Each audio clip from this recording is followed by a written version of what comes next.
potentially dangerous weather situations, specially equipped receivers are automatically activated to warn of the impending hazard.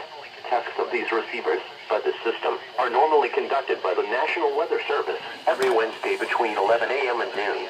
When there is the threat of or existing severe weather in the area on Wednesday, the test is postponed until the next available good weather day. A warning alarm transmitted over National Weather Service radio stations in north central and northeast Illinois will be activated for watches and or warnings affecting all counties in north central and northeast Illinois, as well as counties in far northwest Indiana.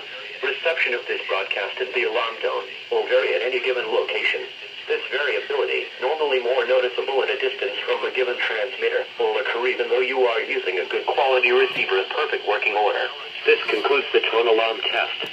We will now return to our regular program. Here is the forecast for the Chicago metropolitan area. Here is the